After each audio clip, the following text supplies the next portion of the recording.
December 7th, 1944. 8:15 in the morning. A frozen German forest called Hürtgen. Corporal James "Red" Sullivan crouched in a foxhole filled with 3 inches of mud so cold it had turned to ice. His rifle, the M1 Garand, the weapon that was supposed to win the war, was completely useless.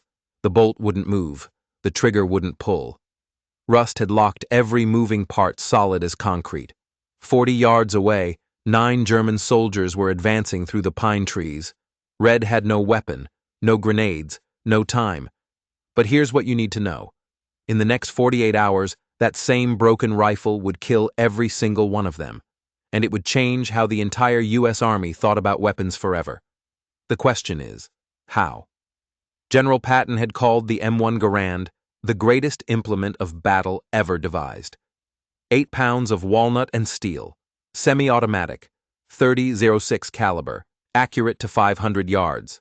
American industrial might made tangible. Every GI who carried one into Europe believed they had technological superiority. They were wrong. The rifle had one fatal weakness nobody talked about. It hated water. More specifically, it hated the combination of water, cold, and the carbon-heavy lubricants the Army issued in 1944. And Red Sullivan was about to learn this the hardest way possible, by watching his friends die. But let's back up, because to understand why Red did what he did, you need to know where he came from. Red was born in 1922 in Butte, Montana. His father worked 3,000 feet underground in the copper mines. The Sullivans lived in a company house on Mercury Street, 3 rooms for 6 people, walls so thin you could hear your neighbors breathing at night. Red's father came home every single evening covered in rock dust, coughing that miner's cough that turned wet and bloody around age 45. Red watched his old man die slowly from silicosis when he was 16. He swore he'd never go underground. So instead, he became a mechanic. And Butte's altitude and winter cold were absolute hell on car engines. Red spent his teenage years in drafty garages learning how metal behaved when temperatures dropped below 0. He learned which oils thickened, which parts contracted, which tolerances disappeared when mercury hit -20.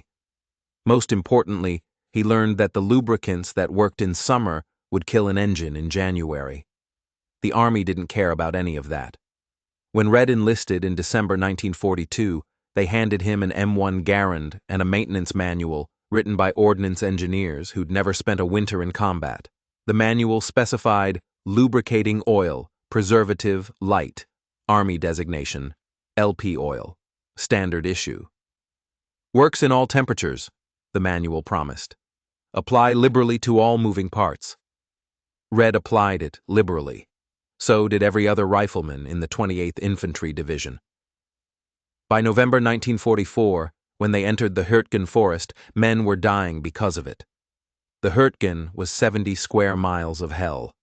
Dense pine forest, steep ravines, logging roads turned to mud. It rained constantly. When it didn't rain, it sleeted. When it didn't sleet, it snowed. Temperatures hovered between 28 and 35 degrees Fahrenheit. Cold enough to freeze water, warm enough to create it constantly. The trees were so thick that artillery bursts in the canopy rained wooden shrapnel down on troops below. The Germans had spent months fortifying every trail, every clearing, every approach. The 28th Division entered the forest on November 2nd. By November 6th, they'd suffered 31% casualties. By November 12th, 45%. The division that went in with 14,000 men came out with 6,000. Many died because their rifles wouldn't fire. Private Eddie Harmon from Sullivan's squad was the first. November 8th, during a German counterattack near Wassenach. Harmon squeezed his trigger and got nothing. The firing pin was frozen in place by congealed lubricant mixed with carbon residue. He worked the bolt manually, trying to chamber a fresh round. It wouldn't move. The bolt lugs were seized. Harmon died with a functional rifle that simply wouldn't function, shot 3 times while trying to make his weapon work. Sullivan helped carry his body back. Harmon was 19 from Shreveport, Louisiana. He'd shown Sullivan photographs of his kid sister the night before. They buried him in a temporary grave marked with his helmet on a rifle stuck bayonet first into the frozen ground. Standard procedure. The irony wasn't lost on anyone. The rifle worked fine as a grave marker. 2 days later, Corporal Mike Delaney. His M1 fired once, then jammed so severely the armorer had to disassemble it completely. The op rod, the long piston that cycles the action, was covered in a paste-like mixture of LP lubricant, unburned powder, and water. It had solidified into something with the consistency of cold axle grease. The rifle was technically clean by Army standards. It just wouldn't work. Delaney died trying to clear the jam. Sullivan watched it happen from 30 feet away, pinned down by machine gun fire. Delaney kept working the charging handle, kept trying to force the bolt back. The German who shot him was methodical about it. 3 rounds, center mass. Delaney folded over his broken rifle and didn't move again. By November 20th, Sullivan had watched 7 men die with seized rifles. Not all from his squad. Word spread fast in combat. A rifle that won't fire is a death sentence, and men talk about death sentences. Private Rodriguez from B Company, dead. Sergeant Whitfield from HQ Company, dead. Lieutenant Brennan from C Company survived because his .45 pistol still worked, but his M1 was a rust-locked paperweight. The casualty rate for rifle malfunctions reached 14% by late November. That's 14 men per 100 dying because their weapon failed. The number should have been 0. The M1 Garand was the most advanced infantry rifle in the world. American riflemen should have had an overwhelming advantage.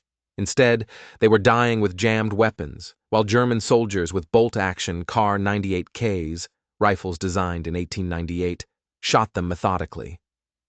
Sullivan brought it up to his platoon sergeant. "Sarge, these rifles are seizing up. The LP oil's too thick for this cold and wet." Sergeant Kowalski looked at the manual. Manual says LP oil works in all temperatures. "Corporal, manual's wrong. I'm a mechanic. This lubricant's carbon heavy. Gets into the gas system, mixes with powder residue and water, turns to paste. We need lighter oil." "You an ordnance engineer now, Sullivan?" "No, but I know how metal works in cold. This stuff's killing us." Kowalski shrugged. "Take it up with the armorer." Sullivan took it up with the armorer. Sergeant First Class Preston, a career soldier who'd been maintaining rifles since the Philippines in '42.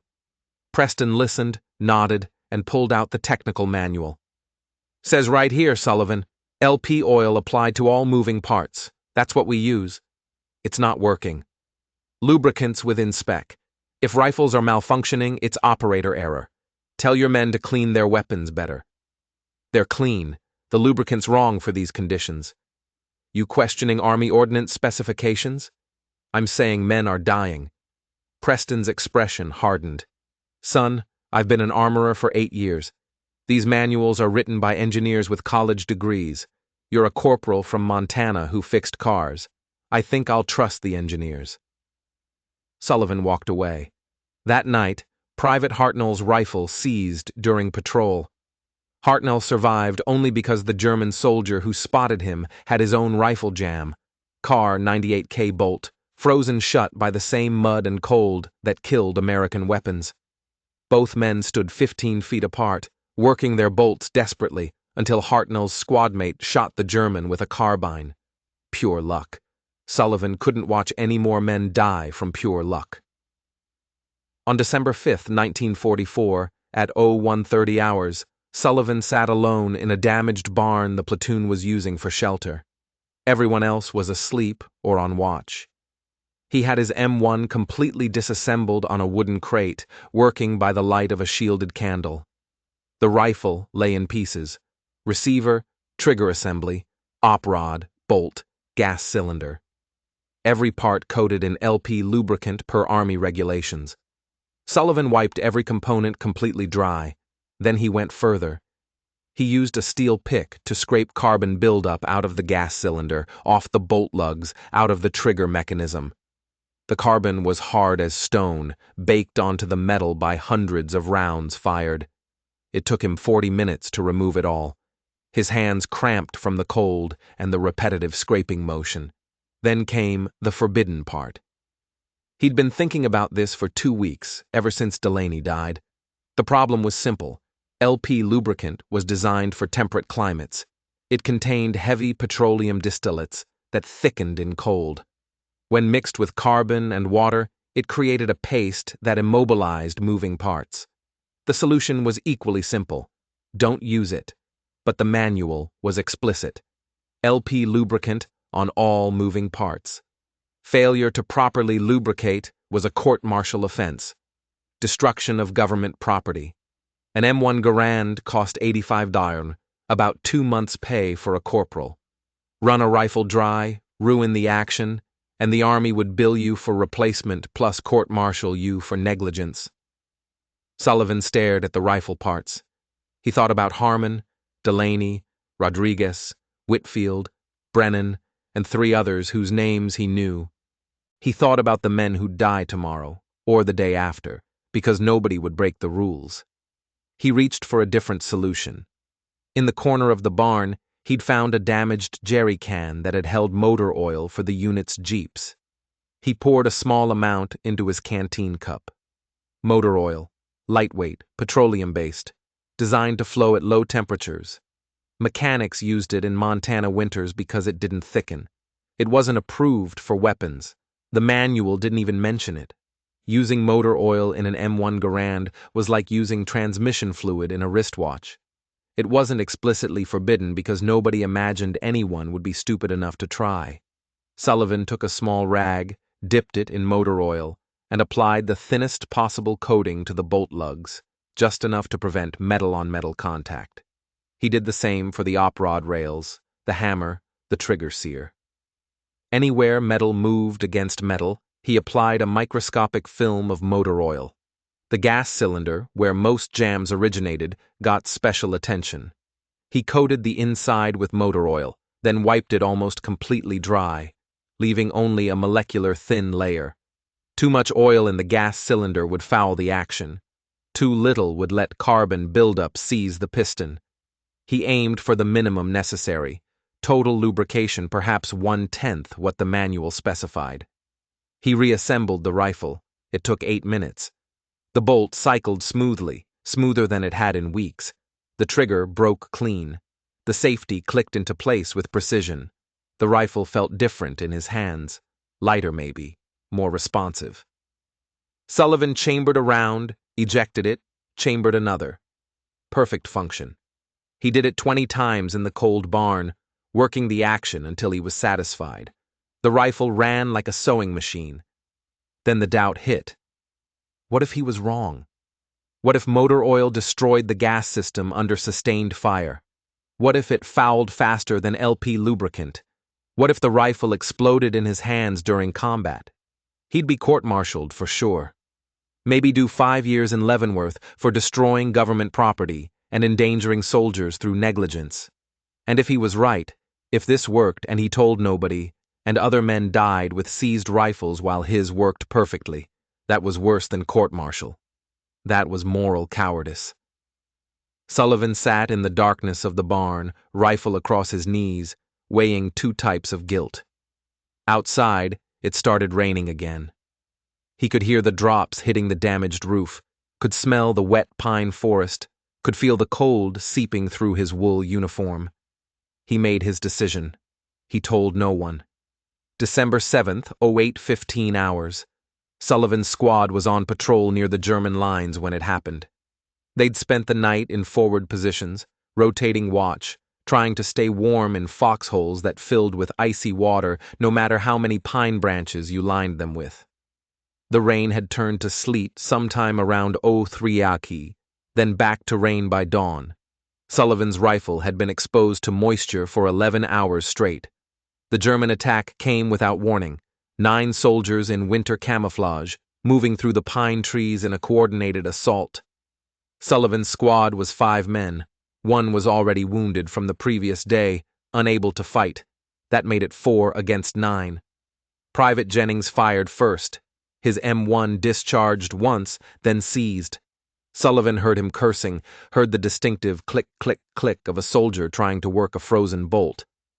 Private Garcia opened up with his rifle. 3 shots, then jam.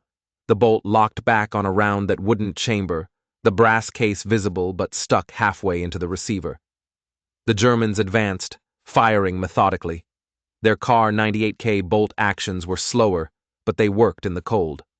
1 German, 2 Germans, 3 Germans. They spread out in textbook infantry tactics, using trees for cover, advancing in bounds while others provided covering fire. Sullivan brought his M1 to his shoulder. He squeezed the trigger. The rifle fired. He shifted aim. Fired again. The German on the left went down. The action cycled smoothly. Bolt back. Round ejected. Fresh round chambered. Bolt forward. All in the fraction of a second an M1 Garand was designed to operate. Sullivan could feel the difference. No hesitation. No grinding. No resistance. Just fluid mechanical precision. He fired 3 more rounds in rapid succession. 2 Germans fell. The rest scrambled for cover. Sullivan's squad mates were still fighting their jammed rifles. Jennings had managed to clear his jam and fire twice before it seized again. Garcia had given up and drawn his knife, preparing for close combat. The Germans tried to flank. 4 moved left, 2 moved right. 3 provided covering fire from behind thick pines. Standard Wehrmacht infantry tactics. They thought they were facing a broken squad with malfunctioning weapons. Easy targets. Sullivan tracked the flanking movement on the left. The Germans moved in bounds. 1 soldier advanced, while 3 covered, then switch. They were 60 yards away, 50 yards, 40. Sullivan let them close to 30 yards. Then he opened fire. The M1 Garand, in semi-automatic mode, fires as fast as you can pull the trigger. Practical rate, around 40 rounds per minute for an experienced rifleman. Sullivan fired 8 rounds in 10 seconds. The distinctive ping of the en-bloc clip ejecting echoed through the forest. He reloaded in 2 seconds. Another clip. 8 rounds. The Germans on the left flank stopped advancing. 2 were down, definitely. 1 was crawling behind a tree, leaving a blood trail in the sleet-covered ground. The 4th had gone to ground completely. The Germans on the right flank hesitated. That hesitation was fatal. Sullivan shifted his aim, fired 4 rounds into their position. 1 German stumbled backward, hit in the shoulder. Another didn't move again. 15 seconds of sustained fire, 15 rounds expended, 5 Germans down, 1 wounded, 3 pinned. The 3 Germans providing covering fire broke and ran. Sullivan tracked them through the pine trees, moving targets 70 yards, obscured by branches and sleet. He led the first runner, squeezed the trigger. Miss, adjusted, fired again. The German fell. He swung to the second runner, fired twice, hit once. The German kept running, but his gait changed. Leg wound, not fatal. The 3rd German made it to cover. Sullivan's rifle was empty.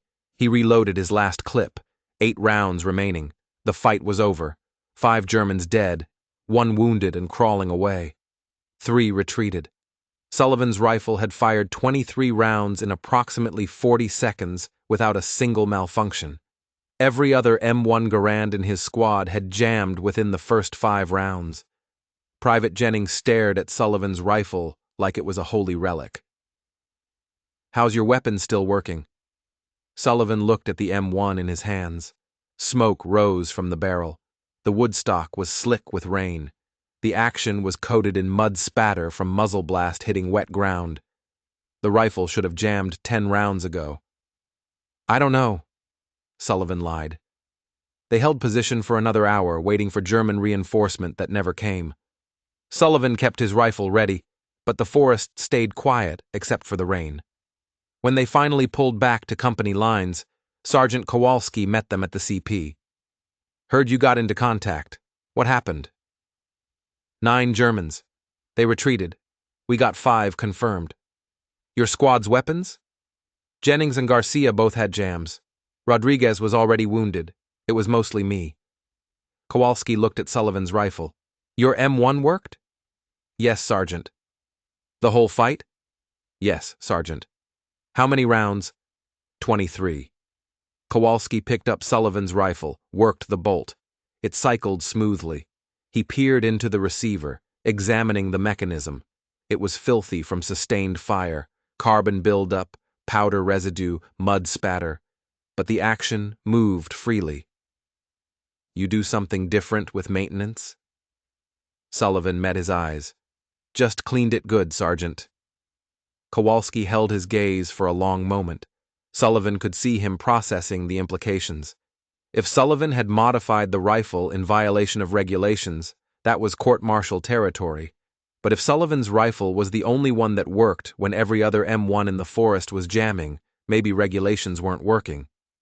Show me, Kowalski said. Tonight after chow, show me exactly what you did. Word spread fast in combat. By evening, 6 riflemen from other squads showed up at Sullivan's position, asking about his rifle.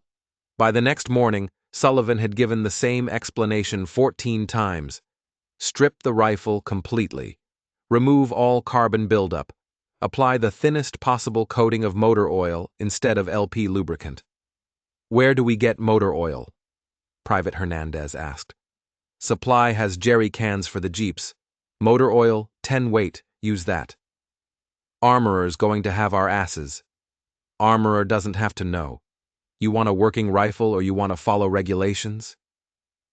Hernandez took the motor oil.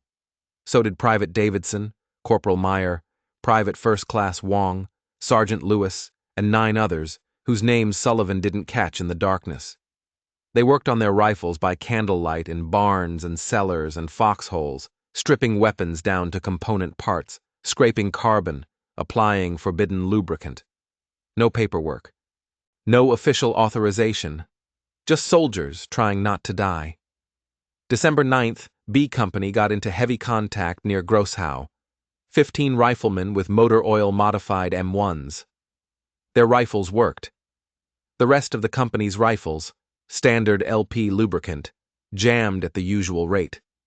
The disparity was so obvious that the company commander noticed. Captain Harrison called Sullivan to company headquarters that evening. Corporal Sullivan, I'm told you've been modifying rifles. Teaching better cleaning techniques, sir? Using unauthorized lubricants. Sullivan said nothing. Harrison leaned back in his chair. He was 31, from Philadelphia, a lawyer in civilian life. He'd been in command of B Company for 7 months and had written 43 letters home to families of KIA soldiers. 14 of those deaths involved weapon malfunctions. The manual specifies LP lubricant, Harrison said. Using motor oil violates maintenance protocols. That's destruction of government property. Court-martial offense. Yes, sir. How many men have you taught this to? I don't know, sir. Word spreads. Your rifle fired 23 rounds without malfunction in combat conditions where every other M1 jammed within 5 rounds. That's documented. Then yesterday, 15 rifles in my company performed flawlessly while the rest failed at the usual rate. Those 15 all belong to men you instructed, also documented. Sullivan waited. I should court-martial you, Harrison said. That's what regulations say. But regulations also say LP lubricant works in all temperatures, and that's clearly false. So I'm faced with a choice. Punish a soldier for violating a manual that's getting men killed, or pretend I didn't notice and let you keep teaching. Harrison stood, walked to the window. Outside, it was raining again. Keep teaching. Tell every man in B Company. But if division asks, I never authorized this. Understood? Yes, sir. Dismissed. By December 12th, Sullivan had personally instructed 47 riflemen. By December 15th, word had reached 3 other companies in the regiment. By December 18th, armorers were finding motor oil residue in rifles during inspection and quietly saying nothing. The modification spread like influenza through a trench.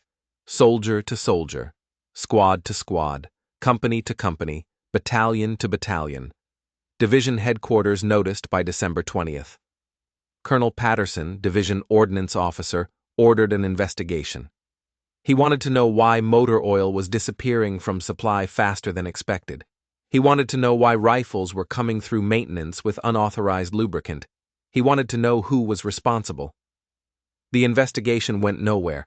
Every soldier questioned claimed to have learned the technique from someone else. No one could identify the original source. The paper trail led in circles. Sergeants claimed ignorance. Company commanders expressed surprise. Battalion staff officers suggested it was an organic development among frontline troops. Patterson couldn't court-martial an entire division. On December 27th, he did the only thing that made sense. He called ordnance engineers at Aberdeen Proving Ground and asked them to evaluate motor oil as a substitute lubricant for M1 Garands in extreme cold weather conditions. The engineers were skeptical. LP lubricant had been extensively tested and approved for all temperatures. Motor oil was designed for engines, not precision firearms. Using automotive lubricants in weapon systems violated fundamental ordnance principles. They agreed to test it anyway. 3 weeks later, the report came back. Motor oil, specifically 10-weight automotive motor oil, outperformed LP lubricant in temperatures between 28 and 35 degrees Fahrenheit when combined with high moisture levels. The lighter viscosity prevented carbon paste formation in the gas cylinder.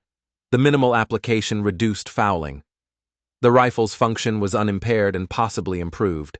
The report recommended immediate field trials. Field trials weren't necessary. By January 1945, an estimated 40% of M1 Garands in the European theater were being maintained with motor oil instead of LP lubricant.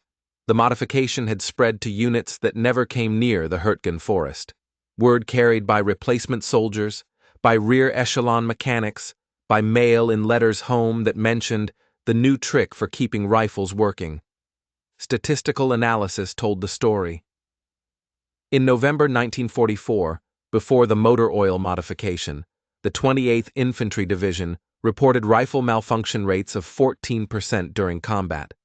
In January 1945, after widespread adoption, the malfunction rate dropped to 3%. That's a 78% reduction.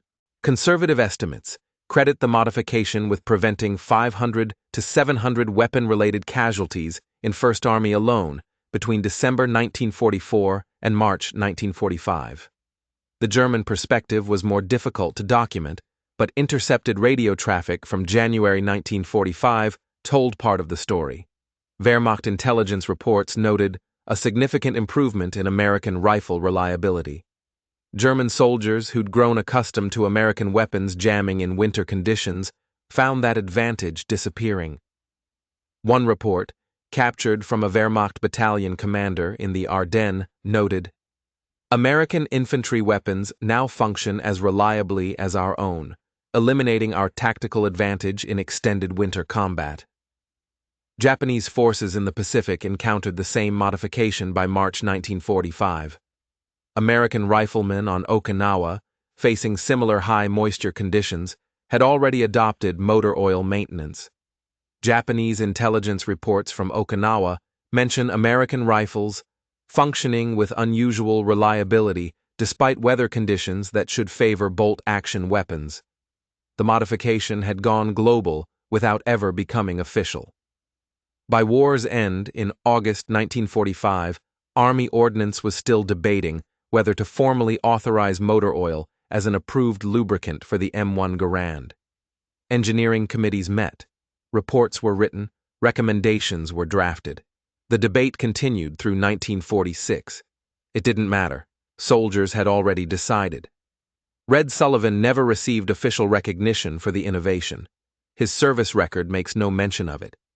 The Distinguished Service Cross he received was for actions on December 7, 1944.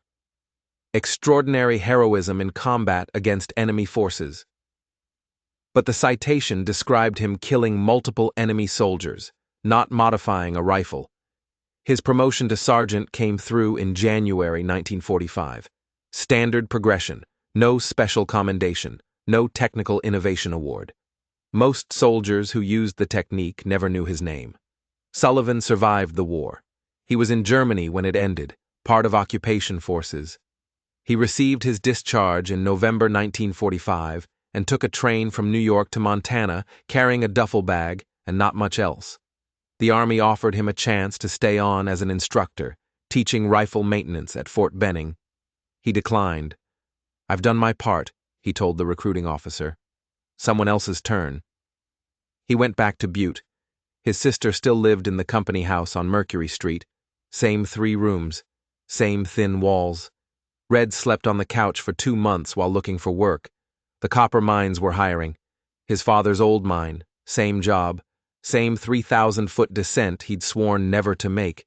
He became a mechanic instead. Found work at Anderson's garage on East Park Street, fixing cars and trucks for miners and railroad workers. The work was familiar. Cold mornings, frozen engines, drivers who'd used the wrong oil and wrecked their transmissions. Red fixed them all without judgment. He married in 1947, Dorothy Wagner, a teacher at Lincoln Elementary. They had 3 kids by 1952. Red bought a small house on Utah Avenue, walking distance from the garage. He never talked much about the war. Once a year, on December 7th, Red would get a phone call, sometimes from Jennings, sometimes from Garcia, sometimes from Sergeant Kowalski. They'd talk about the weather, about their families, about work. They'd talk about anything except that morning in the Hürtgen Forest. They didn't need to. They'd been there. That was enough. Red died in 1987, age 65, in Butte. Heart attack, working under a car at Anderson's garage. His obituary in the Montana Standard was 3 paragraphs. One sentence mentioned his military service. Sullivan served in the U.S. Army during World War II, earning the Distinguished Service Cross for valor in the European theater. Nothing about rifles, nothing about motor oil, nothing about innovation. His widow donated his footlocker to the Montana Historical Society. Among the contents, discharge papers, his DSC citation, photographs from Germany, a worn copy of FM 23-5, the M1 Garand field manual, and a small notebook with handwritten maintenance procedures.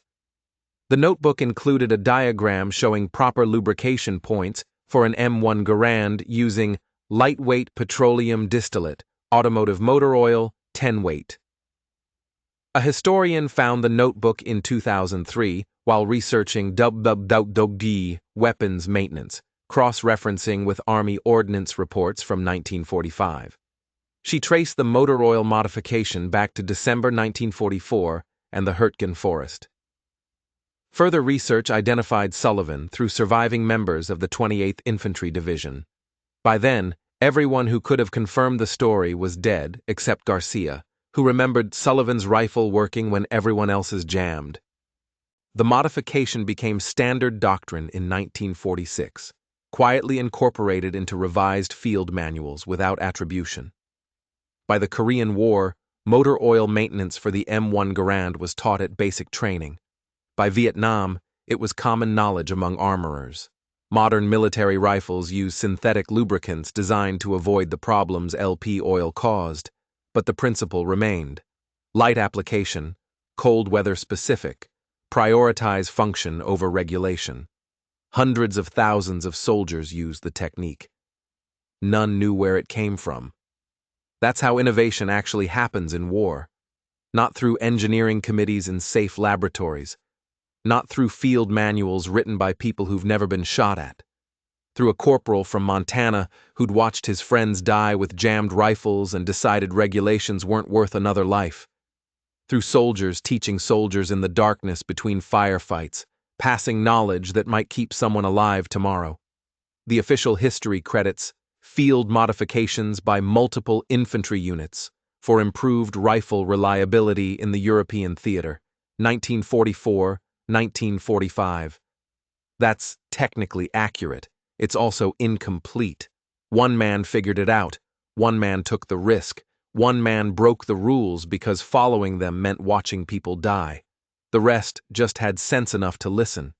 Red Sullivan saved hundreds of lives with a modification that took 10 minutes and cost nothing. The Army never thanked him. His hometown never knew. His kids learned about it from a historian 40 years after he died. That's fine. He didn't do it for recognition. He did it because someone needed to, and nobody else was willing. If you found this story compelling, don't forget to like this video and subscribe to stay connected with these untold histories. Leave a comment telling us where you're watching from, and if you know any other stories about ordinary people who changed the course of history by breaking the rules, share them below. These are the stories that matter, the ones nobody taught us in school, the ones worth remembering,